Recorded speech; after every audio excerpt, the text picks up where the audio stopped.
നമസ്തേ, എല്ലാവർക്കും entry in future PSCയിലേക്ക് സ്വാഗതം.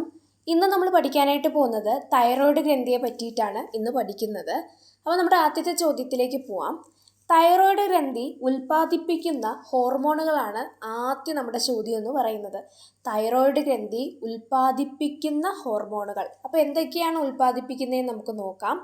ഒന്ന് തൈറോക്സിൻ എന്ന് പറയുന്ന ഹോർമോൺ, അതുപോലെ തന്നെ കാൽസിട്രോണിൻ തൈറോക്സിനാണ്. അതായത് ഇവ രണ്ടു പേരാണ് തൈറോയ്ഡ് ഗ്രന്ഥി ഉൽപ്പാദിപ്പിക്കുന്ന ഹോർമോണുകളെന്ന് പറയുന്നത്. അടുത്ത് നമുക്ക് ഇവൻ്റെ ആസ്ഥാനം എന്താണെന്ന് നോക്കാം. ഈ തൈറോയ്ഡ് ഗ്രന്ഥിയുടെ ആസ്ഥാനം, അതായത് മനുഷ്യൻ്റെ കഴുത്തിന് മുൻഭാഗത്ത്, അതായത് നമ്മുടെ ശബ്ദനാളത്തിന് തൊട്ട് താഴെയായിട്ടാണ് തൈറോയ്ഡ് ഗ്രന്ഥി എന്ത് ചെയ്യുന്നത്, സ്ഥിതി ചെയ്യുന്നത്. നമ്മുടെ ചിത്രത്തിലേക്ക് നമുക്ക് കാണാനായിട്ട് പറ്റും. അതുപോലെ തന്നെ തൈറോയ്ഡ് ഗ്രന്ഥിക്ക് ശ്വസനനാളിയുടെ ഇരുവശത്തായി കാണപ്പെടുന്ന രണ്ട് ദലങ്ങളുണ്ട്. അത് മനസ്സിലാക്കുക. എന്താണ് തൈറോയ്ഡ് ഗ്രന്ഥിക്ക് ശ്വസനനാളിയുടെ അല്ലെങ്കിൽ നമ്മുടെ ടർക്കിയുടെ ഇരുവശത്തായി കാണപ്പെടുന്ന രണ്ട് ദലങ്ങളുണ്ട്. ഈ ദലങ്ങൾ തമ്മിൽ ഇസ്തുമസ് എന്ന നേരിയ കല കൊണ്ട് എന്ത് ചെയ്തിരിക്കുന്നു, ബന്ധിപ്പിച്ചിരിക്കുന്നു. അത് നമ്മൾ മനസ്സിലാക്കാം. അതുപോലെ തന്നെ പ്രായപൂർത്തിയാകാത്തവരിൽ തൈറോയിഡ് 20 മുതൽ 40 വരെ തൂക്കം ഉള്ളതായിരിക്കും. ഇതൊക്കെ ബേസിക് കാര്യങ്ങളായതുകൊണ്ടാണ് പറഞ്ഞത്. നമുക്ക് അടുത്ത ചോദ്യത്തിലേക്ക് പോവാം. ഉപാപചയ പ്രവർത്തനങ്ങളുടെ തിരക്ക് ഉയർത്തുന്ന ഹോർമോണാണ് തൈറോക്സിൻ എന്ന് പറയുന്നത്. അതുപോലെ തന്നെ കുട്ടികളിലെ ശരീര വളർച്ചയെ നിയന്ത്രിക്കുന്ന ഹോർമോൺ കൂടിയാണ് തൈറോക്സിൻ എന്ന് പറയുന്നത്. അതുപോലെ തന്നെ ഭ്രൂണാവസ്ഥയിലും ശൈശവാവസ്ഥയിലും, അത് ഒന്ന് ശ്രദ്ധിക്കുക, ശൈശവാവസ്ഥയിലും എന്നാണ് ഉദ്ദേശിച്ചിരിക്കുന്നത്, മസ്തിഷ്കത്തിൻ്റെ വളർച്ചയും വികാസവും ത്വരിതപ്പെടുത്തുന്ന ഹോർമോണാണ് തൈറോക്സിൻ എന്ന് പറയുന്നത്. അതായത് നമ്മുടെ തൈറോയ്ഡ് ഗ്രന്ഥിയുടെ ഒരു ഹോർമോണാണ് തൈറോക്സിൻ. ആ തൈറോക്സിനെ പറ്റിയിട്ടാണ് നമ്മൾ 3 കാര്യങ്ങൾ ഇവിടെ പറഞ്ഞിരിക്കുന്നത്. ഉപാപചയ പ്രവർത്തനങ്ങളുടെ തിരക്ക് ഉയർത്തുന്ന ഹോർമോൺ, കുട്ടികളിലെ ശരീര വളർച്ചയെ നിയന്ത്രിക്കുന്ന ഹോർമോൺ, ഭ്രൂണാവസ്ഥയിലും ശൈശവാവസ്ഥയിലും മസ്തിഷ്കത്തിൻ്റെ വളർച്ചയും വികാസവും ത്വരിതപ്പെടുത്തുന്ന ഹോർമോൺ, എല്ലാം ഇവയാണ്. അപ്പോൾ നമ്മുടെ അടുത്ത ചോദ്യത്തിലേക്ക് പോവാം.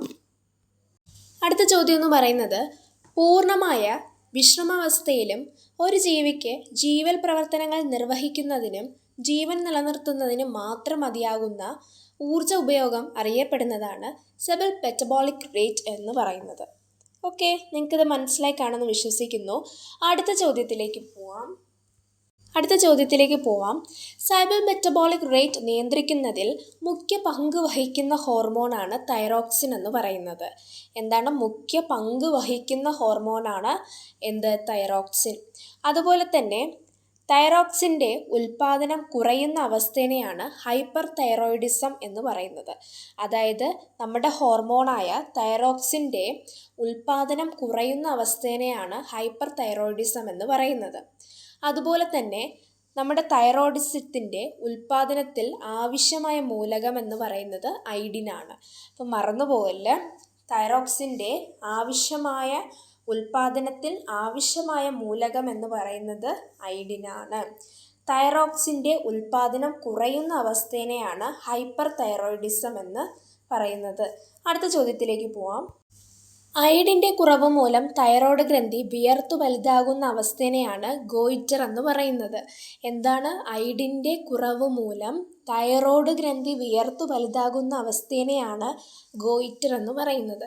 അതുപോലെ തന്നെ തൈറോക്സിൻ്റെ തുടർച്ചയായ കുറവ് മൂലം മുതിർന്നവരിൽ ഉണ്ടാകുന്ന രോഗമാണ് മിക്സഡിമ എന്ന് പറയുന്നത്. ഓക്കെ, അടുത്ത ചോദ്യത്തിലേക്ക് പോവാം. അടുത്ത ചോദ്യം, രക്തത്തിലെ അധികമുള്ള കാൽസ്യത്തിൻ്റെ അളവ് കുറച്ച് സാധാരണ നിലയത്തിൽ എത്തിക്കുന്ന ഹോർമോണാണ് കാൽസിറ്റോണിൻ എന്ന് പറയുന്നത്. അടുത്ത ചോദ്യമാണ്, തൈറോക്സിൻ്റെ കുറവ് മൂലം കുട്ടികളിൽ ബുദ്ധിമാന്ദ്യത്തിൻ്റെയും വളർച്ച മുരടിപ്പിനും കാരണമാകുന്ന രോഗമാണ് എന്തെന്ന് പറയുന്നത്, ക്രിപ്റ്റിസം എന്ന് പറയുന്നത്. ഉത്തരം അത് തെറ്റാണ്. ക്രിപ്റ്റിസം ആണ് ഉത്തരം വരുന്നത് കേട്ടോ. അപ്പോൾ എല്ലാവർക്കും എന്താണ് തൈറോയ്ഡ് ഗ്രന്ഥി എന്ന് മനസ്സിലായി കാണുമെന്ന് വിശ്വസിക്കുന്നു. എന്ത് ഡൗട്ട് ഉണ്ടെങ്കിലും തീർച്ചയായും കമൻറ്റ് ബോക്സിൽ അറിയിക്കുക. നമ്മുടെ ചാനൽ ഷെയർ ചെയ്യാനും സബ്സ്ക്രൈബ് ചെയ്യാനും ലൈക്ക് ചെയ്യാനും മറക്കരുത്. നമസ്തേ.